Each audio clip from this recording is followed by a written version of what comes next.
Kenapa Awi? Pertama ada 7-8 sutradara yang mau buat film ini, belum pernah dikejar sampai segitunya on a non-franchise. Awi ini punya track record dari Danur, Universe, dari 123 ASI, dia tahulah membuat horror.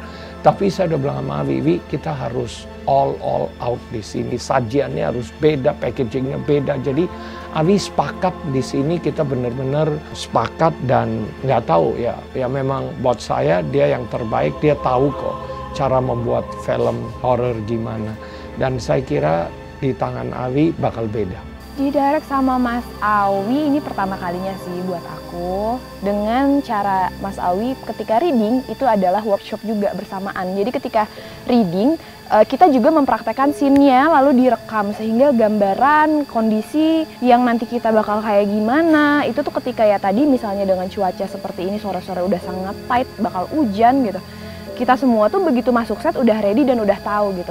Kalau Om Awi itu tipe sutradara yang terlalu membebaskan pemain gitu. Jadi kita tuh bisa banyak improv juga di sini, terus banyak inisiatif gitu. Jadi ya pokoknya dia ngebebasin pemain aja sih gitu, nggak terlalu nuntut pemain harus gimana gitu. Jadi pusing kan pastinya kan. Jadi ya baik sih. Seperti yang kita tahu, Mas Awi sangat sukses terutama di film Danur 123. Suatu kehormatan juga saya bisa didirect nih sama Mas Awi. Gue rasa ini bisa jadi satu dimensi baru dari sisi gue sebagai aktor. Biasanya main musik, terus didirect sama Pak Awi dan tim. Ini bisa membuka perspektif gue lebih lagi sebagai aktor lah. Yang tadinya mungkin gini main film pertama, oke. Main film kedua lebih luas lagi dan ya bisa banyak belajar gitu. Jadi satu kehormatan juga. Terima kasih.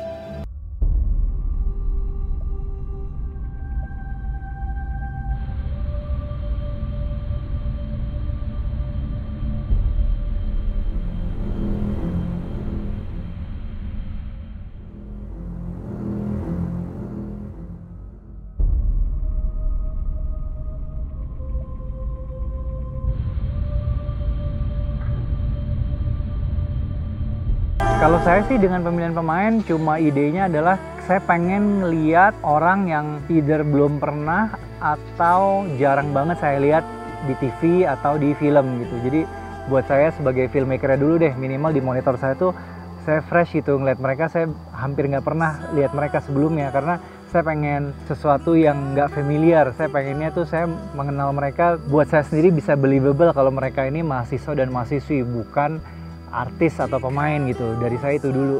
Jadi memang saya requestnya ke MD, ke Sanjay juga jangan kasih saya yang udah sering main film deh gitu. Saya pengennya boleh bilang new faces deh gitu. Membangun chemistry dengan anak-anak muda sangat enak sekali diajak kerjasama. Kita sering diskusi tentang karakter, sering diskusi tentang dialog-dialog. Kita sama-sama belajar tentang dialek bahasa Jawa Timur.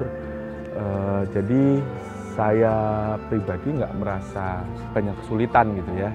Cara membangun chemistry juga kan kita ada workshop, ada reading, kita saling ketemu gitu.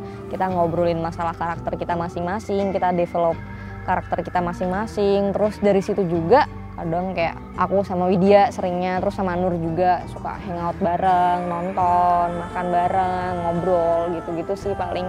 Gue terapkan di sisi sosiologis dan psikologis si Bima terhadap karakter lain seperti Nur, seperti Wahyu, Ayu, terus juga Anton, Widya, dan ya berjalannya waktu chemistry itu akhirnya kebangun. Tapi gue memulai ini itu bukan dari awal syuting tapi dari awal reading. Ada beberapa pemain yang sebenarnya sudah pernah satu project, yaitu seperti Tisa Biani, Megantara, sama Adinda Thomas itu sudah pernah satu project, jadi wes kenal gitu loh, bercanda-bercanda, gitar-gitaran, jadi wes cair, di hotel pun sering nongkrong bareng, jadi gitu aja sih bangun chemistry-nya.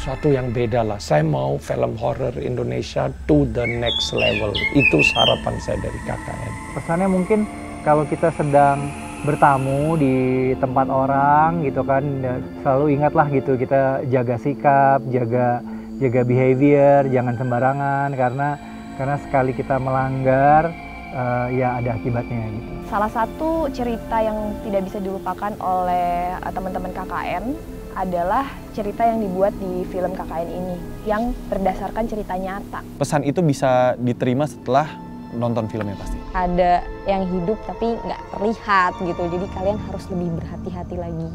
Harapannya juga sih bisa menjadi inspirasi buat yang nonton. Jadi pasti penasaran kan, kalau misalkan di novel tuh punya imajinasi sendiri, sekarang bagaimana sih kalau misalkan difilmkan dan jadi gambar.